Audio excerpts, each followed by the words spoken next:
దాదాపుగా 15 రోజుల నుంచి ఈ కార్యక్రమాన్ని ప్లాన్ ఆఫ్ యాక్షన్ ఎలా చేయాలని ఈరోజు జాలిడ్ అన్న కానీ సుధీర్ అన్న కానీ దీనికి సంబంధించిన టీం అంతా కూడా వర్క్ చేశారు. దీనికి అందరికీ తల్లి వచ్చిన మీ అందరికి కూడా కృతజ్ఞతలు తెలుపుకుంటూ, ఎందుకంటే ఇది ఒక ఉద్యమం లాగా ఈరోజు మనం చేయడం జరిగింది. ఎందుకంటే ఈ ప్రభుత్వం అధికారంలోకి వచ్చి 2 సంవత్సరాలు కావస్తుంది. అయినప్పటికీ 2 సంవత్సరాల వరకు మన వైఎస్ఆర్టీఏ సంఘం తరఫున మనం ఒక అవకాశం ఇచ్చాం. ఎందుకంటే ఏదైనా ఒక కొత్త ప్రభుత్వాలు ఏర్పడినప్పుడు చిన్న ఒడదుడుకులు ఉంటాయి, అవన్నీ సెట్ చేసుకున్న తర్వాత ఏదైనా ఒక టైం పడుతుందనే ఉద్దేశంతోనే మనం 2 సంవత్సరాలు టైం ఇవ్వడం జరిగింది. అయితే ఇప్పటికీ కూడా ఈ ప్రభుత్వంలో ఎలాంటి స్పందన కూడా కనిపించడం లేదు. నేనైతే ఒకటే చెప్తా, ఈ ఉద్యమం అనేది ఉపాధ్యాయుల ఆత్మ అభిమానం అని జాలిడన్న గారు చెప్పారు, ఆర్థిక లాభం కాదని చెప్పారు. అయితే నేనైతే ఒకటే చెప్తున్నా, ఉపాధ్యాయుల ఆత్మ గౌరవంతో పాటు ఆర్థిక ప్రయోజనాల కోసం కూడా ఈ ధర్నాని నేను గంటపదంగా చెప్తున్నా. ఎందుకంటే ఈరోజు ఉద్యోగస్తులు కానీ ఉపాధ్యాయులు పడుతున్న కష్టాలు చాలా ఉన్నాయి, మీ అందరికీ కూడా తెలుసు అని ఈ సందర్భంగా నేను తెలియజేస్తున్నా.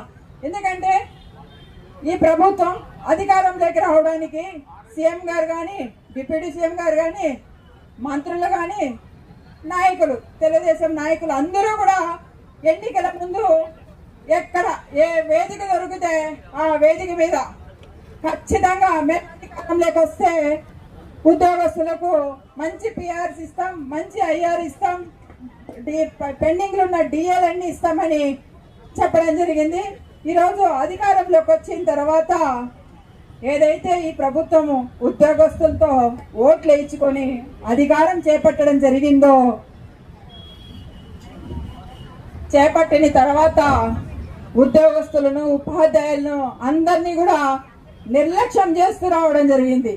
దానికే ఈరోజు వాళ్ళు ఏదైతే ఈ ప్రభుత్వం రావడానికి ఓట్లన్నీ కూడా వన్ సైడ్గా వేసి ఈరోజు వాళ్ళు సూసైడ్ చేసుకునే పరిస్థితికి ఈ ప్రభుత్వం తీసుకొచ్చిందని నేను ఈ సందర్భంగా తెలియజేస్తున్నా. ఎందుకంటే ఈరోజు మీ అందరికీ కూడా ఈ ప్రభుత్వం ఓట్లేసిన ప్రజలు ఓట్లేసి ప్రభుత్వాన్ని గెలిపిస్తే ప్రజలతో ఓట్లు ఇచ్చిన వాళ్ళు కూడా ఉద్యోగస్తులని నేను తెలియజేస్తున్నా. వాళ్ళకు కూడా ఈరోజు వెన్నుపోటు వచ్చిన ప్రభుత్వం ఏదంటే ఈ ప్రభుత్వమే. ఇంత ద్రోహం, ఉద్యోగస్తులకు ద్రోహం చేసే ప్రభుత్వం ఏదంటే కూటమి ప్రభుత్వం అని నేను తెలియజేస్తున్నాను. ఎందుకంటే ఈరోజు పిఆర్సి గత ప్రభుత్వంలో జగన్మోహన్ రెడ్డి గారి ప్రభుత్వంలో పిఆర్సి కమిటీ వేస్తే ఈ ప్రభుత్వం వచ్చిన తర్వాత ఆ చైర్మన్ నియమిస్తే ఆ చైర్మన్ కూడా ఈరోజు రద్దు చేసి ఉద్యోగస్తులకు వెన్నుపోటు పడవడం జరిగింది. అదేవిధంగా ఐఆర్ ఇస్తామన్నారు, ఐఆర్ అధికారంలోకి వస్తే ఐఆర్ ఇస్తామన్నారు. ఈరోజు గతంలో జగన్మోహన్ రెడ్డి గారు 27 ఫస్ట్ క్యాబినెట్ లోనే 27% ఐఆర్ ఇస్తే ఈ ప్రభుత్వం వచ్చి 2 సంవత్సరాలైనా కూడా 3 సంవత్సరాలకు సంబంధించి ఐఆర్ ఇంతవరకు ఇవ్వకుండా ఈరోజు వెన్నుపోటు పొడిచిన ప్రభుత్వం ఏదంటే కూటమి ప్రభుత్వం అని ఈ సందర్భంగా నేను తెలియజేస్తున్నాను. ఇంకా డిఏలు 4 డిఏలు పెండింగ్ ఉన్నాయి. అంటే ఇంకొక జూన్ వస్తే 5వ డిఏ కూడా వచ్చేస్తుంది. ఒక డిఏ ఇచ్చేసి పండగ చేసుకోమని చెప్పారు. ఏం పండగ చేసుకుంటారు? రంజానా, సంక్రాంతి, క్రిస్మసా, ఏ పండగ చేసుకోవాలని నేను అడుగుతున్నా. ఎందుకంటే ఒక డిఏ ఇచ్చేసాము, మీరు పండగ చేసుకోని చెప్పిన సందర్భాలు చాలా ఉన్నాయి. అయితే ఈ 4 డిఏలు ఎప్పుడు ఇస్తారని మేము అడుగుతున్నాం. ఎందుకంటే ఉద్యోగస్తులకు హక్కుగా రావాల్సిన డిఏలు కూడా ఇన్ని రోజులు పెండింగ్ పెట్టారంటే, అంటే రాష్ట్రంలో దేశంలో ఏ రాష్ట్రంలో కూడా ఇంతవరకు ఏ ప్రభుత్వం అధికారంలోకి వచ్చినా కూడా 16 నెలల తర్వాత ఒక డిఏని ప్రకటించిన ప్రభుత్వం ఏది ఉందంటే అది కూటమి ప్రభుత్వం అని చెప్పవచ్చు. ఎందుకంటే ఇంతవరకు ఎక్కడ కూడా అధికారంలోకి ఏ ప్రభుత్వాలు వచ్చినా కూడా వెంటనే డిఏలు ప్రకటించాలని అనుకుంటారు. ఎందుకంటే వాళ్ళు అధికారంలోకి వచ్చేటప్పుడు ఎన్నికల సమయంలోనే ఉద్యోగస్తులకు హామీలు ఇవ్వడం జరుగుతుంది కాబట్టి ఇచ్చిన మాట నిలబెట్టుకోవాలనే ఉద్దేశంతోనే వెంటనే డిఏలు ప్రకటించడం. పిఆర్సీ లేట్ అయితే ఐఆర్ ఎంత పర్సెంట్ ఇవ్వడం అనేది జరుగుతుంది. మనం ఈరోజు అడుగుతున్నాం, ఖచ్చితంగా ఐఆర్ అనేది 30% ఐఆర్ ఇచ్చి తీరాలని ఈ సందర్భంగా మేము గట్టిగా అడుగుతున్నాం. ఎందుకంటే గతంలో కరోనా ఉన్న సమయంలోనే 23% ఫిట్మెంట్ పిఆర్సీ ఇచ్చిన ఘనత జగన్మోహన్ రెడ్డి గారిది. ఆ పిఆర్సీనే కరోనా కష్టమా కాలం అని తెలిసి కూడా రివర్స్ పిఆర్సీ అని చెప్పినారు. రివర్స్ పిఆర్సీ అని చెప్పిన తర్వాత మీరు ఏం పిఆర్సీ ఇస్తున్నారు? అసలు పిఆర్సీ గురించి మాటే లేదు. ఎక్కడ ప్రస్తావిస్తున్నారు? పిఆర్సీ గురించి ఎక్కడన్నా కూడా ప్రస్తావిస్తున్నారా? ఎప్పుడు ఇవ్వాలో మాకు తెలుసు. అంటే ఎప్పుడు ఇవ్వాలంటే ఇప్పుడు 1/7/2023 ఎలిజిబిలిటీ డేట్ నుంచి ఇంతవరకు కూడా పిఆర్సీ కమిషన్ చైర్మన్ కూడా నియమించడం తెలీదా అని నేను ఈ సందర్భంగా అడుగుతున్నా. అంటే ఎందుకు ఈ విషయం అడుగుతున్నామంటే పదే పదే చాలా సందర్భాలలో ఉద్యోగస్తుల విషయాలే వాళ్ళు ప్రస్తావించారు కాబట్టి ఈరోజు ఇప్పుడు కూడా వాళ్ళ అట్లనే ఎక్కడ కూడా స్పందించకుండా ఉన్నారు.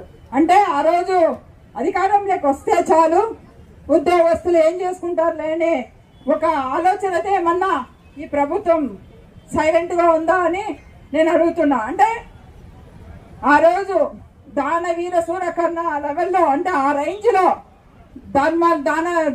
ఆ రేంజ్లో మీరు హామీలు ఇచ్చారు. ఈరోజు హామీల గురించి అడిగితే కుంభకర్ణలాగా ఈ ప్రభుత్వము మొద్దు నిద్రలో ఉందా అని నేను అడుగుతున్నా. ఎందుకంటే ఆ మొద్దు నిద్ర నుంచే బయటకు తీసుకురావాలని ఈ ప్రభుత్వాన్ని ఉద్యోగ సంఘాలు ఈరోజు గట్టిగా కూడా ఈ నిరసనలు తెలియజేస్తున్నాయి, ఈ ధర్నాలకు ముందుకు వస్తున్నాయి. వాళ్ళకు రావాల్సిన హక్కుగా రావాల్సిన ప్రతి ఒక్కటి కూడా వాళ్ళు డిమాండ్ చేస్తారని నేను ఈ సందర్భంగా కోరుకుంటున్నాను. అదేవిధంగా గత ప్రభుత్వంలో మా వైఎస్ జగన్మోహన్ రెడ్డి గారు అధికారంలో ఉన్నప్పుడు ఉద్యోగస్తులకు సంబంధించి యాజ్ ఎ టీచర్స్ ఎమ్మెల్సీగా అనేక సమస్యలను కూడా మేము పరిష్కరించడం జరిగింది. ఈరోజు పాపం 98 ఇయర్స్ ఆ రోజు పోయి జగన్మోహన్ రెడ్డి గారిని అడిగామన్నా 20 ఇయర్స్ నుంచి పెండింగ్లో ఉన్న సమస్య వాళ్ళందరూ చాలా కాలం నుంచి ఎదురు చూస్తున్నారు అని అడిగితే వాళ్ళకి వెంటనే జగన్మోహన్ రెడ్డి గారు ఇవ్వండి అబ్బా ఏమవుతుంది అన్నారు. ఆ రోజు కొంతమంది అధికారులు కూడా 19,000 15,000 ఇస్తాం సార్ వాళ్ళకు అంటే అన్న ఒప్పుకోలే. 32,000 ఇచ్చి ఎంపీఎస్లే పెట్టమని చెప్పాడు. అంటే అంత గొప్ప నాయకుడు జగన్మోహన్ రెడ్డి గారు. అంటే ఉద్యోగస్తుల పక్షపాతిగా మనం జగన్మోహన్ రెడ్డి గారిని గొప్పగా చెప్పుకోవచ్చు. ఎందుకంటే ఈరోజు ఆ అన్న గురించి చెప్పుకుంటే చాలా ఉన్నాయి. ఎందుకంటే అధికారంలో ఉన్న ప్రతిసారి కూడా ఉద్యోగస్తుల మేలు గురించి ఆలోచించిన వ్యక్తి ఎవరంటే జగన్ అన్న అని నేను ఈ సందర్భంగా తెలియజేస్తున్నాను. మీరు ఎవరైనా కూడా ఈరోజు కూటమి ప్రభుత్వానికి గతంలో జగన్మోహన్ రెడ్డి ప్రభుత్వానికి ఒక కంపేర్ చేసుకుంటే నిజంగా ఈ రోజు అంతా చాలదని నేను ఈ సందర్భంగా తెలియజేస్తున్నాను. ఎందుకంటే మన కళ్ళ ముందరే మనందరికీ తెలుసు. ఎందుకంటే వచ్చిన వెంటనే సచివాలయ ఉద్యోగాలు 1,50,000 వేసి వాలంటీర్లు 2,50,000 మందిని వేయడం, అలాగే ఆర్టీసీలో 54,000 మందిని విలీనం చేయడం, హెల్త్ డిపార్ట్మెంట్లో 54,000 మందిని తీసుకురావడం, దాదాపుగా 11,000 మంది కాంట్రాక్ట్ ఉద్యోగస్తులను రెగ్యులర్ చేయడం, ఇలా జీవోలు ఇవ్వడం. అంటే ఏదైనా ఉద్యోగస్తులకు మంచి జరుగుతుంది అంటే ఖచ్చితంగా మంచిగా ఆలోచించే నాయకుడు జగన్మోహన్ రెడ్డి గారని నేను ఈ సందర్భంగా తెలియజేస్తున్నాను. అంటే నేను చెప్పదలుచుకుంది ఏంటంటే ఇప్పుడు ఈ ప్రభుత్వం మన సంఘం వైఎస్ఆర్టీఏ సంఘం తరపున కొన్ని డిమాండ్స్ అంటే దాదాపుగా 15 డిమాండ్లను మన సంఘం తరఫున తీసుకురావడం జరిగింది. ఇవన్నీ కూడా అన్ని మేనేజ్మెంట్లకు సంబంధించిన డిమాండ్స్ ఇవి ఉన్నాయి. సో ప్రతి ఒక్క డిమాండ్ కూడా నెరవేర్చడానికి మనం ముందుకెళ్ళాలని తెలియజేస్తున్నాను. ఎందుకంటే ఈరోజు ఎంటీఎస్ 2008 కానీ 98 వాళ్ళు కానీ ఎంటీఎస్ వాళ్ళు ఉన్నారు. వాళ్ళు కూడా వాళ్ళ వయసు అంటే 60 నుంచి 62 ఏజ్ లిమిట్ వాళ్ళకి కావాలి. అదేవిధంగా వాళ్ళను రెగ్యులర్ చేయడానికి కూడా ప్రయత్నం చేయాలి. ఈ ప్రభుత్వం దృష్టికి ఈ సమస్యలన్నీ మన వైఎస్ఆర్టీఎఫ్ సంఘం తరఫున తీసుకెళ్లాలని నేను కోరుకుంటున్నాను. ఎందుకంటే ఒక సంఘాన్ని ఒకరిని నమ్ముకున్న తర్వాత ఒకరి రిప్రజెంటేషన్ మనకి ఇచ్చిన తర్వాత వాళ్ళు మన మీద చాలా ఆశలు పెట్టుకుంటారు. మనం ఖచ్చితంగా ప్రయత్నం చేయాలి. ప్రయత్నంలో విఫలమైతే అది వేరే విషయం. అది ఖచ్చితంగా ప్రయత్నం అయితే చేయాలి. ఈరోజు మన పార్టీ లేదనుకోకుండా, అంటే నేను చెప్పడం ఏదంటే ఉద్యోగ సంఘాల తరఫున ఏ గవర్నమెంట్ ఉన్నా కూడా పోరాడే రైట్స్ మనకు ఉంటాయి కాబట్టి ఖచ్చితంగా పోరాడాలి. ఏదైతే ఈరోజు మీరు ఈ నిర్ణయం తీసుకున్నారో ఖచ్చితంగా దానికి కట్టుబడి ఉండి ప్రతి ఒక్కరి సమస్యకు ప్రయత్నించాలని నేను ఈ సందర్భంగా తెలియజేస్తున్నాము. ఇంతకుముందు టెట్ గురించి కూడా మాట్లాడారు. ఆ టెట్ది కూడా మొన్న పార్లమెంట్లో అమరావతి బిల్లు పెట్టారు. అయితే అదేవిధంగా ఉద్యోగస్తులకు టీచర్స్కి సంబంధించి ఆ టెట్కి సంబంధించి కూడా పార్లమెంట్లో బిల్లు పెట్టాలని ఈ ప్రభుత్వాన్ని మనం కోరుకుంటున్నాం. అదేవిధంగా దీన్ని వైఎస్ఆర్టీఎఫ్ తరఫున గట్టిగా దీన్ని ఈ ప్రభుత్వానికి తీసుకెళ్లాలని నేను కోరుకుంటున్నాను. అదేవిధంగా ఇప్పటికే చాలా టైం అయింది, కానీ నిజంగా ఇంతమంది ఇక్కడికి వచ్చి సమస్యల మీద పోరాడడం నిజంగా చాలా సంతోషంగా ఉంది. ఎందుకంటే ఇది చాలా రోజుల తర్వాత ఈ మీటింగ్ జరిగింది. మేము కూడా టీచర్స్ మీటింగ్ 2 సంవత్సరాల తర్వాత ఇదే అనుకుంటున్నా. ఎందుకంటే ధర్నా 2 సంవత్సరాల తర్వాత ధర్నా ఇదే. అయితే ముందు ఇంకా గట్టిగా పోరాడతామని తెలియజేస్తూ ఎవ్వరం కూడా ఎక్కడా కూడా భయపడవలసిన పని లేదు నేను చెప్తున్నా. ఎందుకు చెప్తున్నానంటే ధైర్యంగా పోరాడదాం, ధైర్యంగా ముందుకెళ్దాం. ఎందుకంటే మనం చేసేది తప్పు కాదు.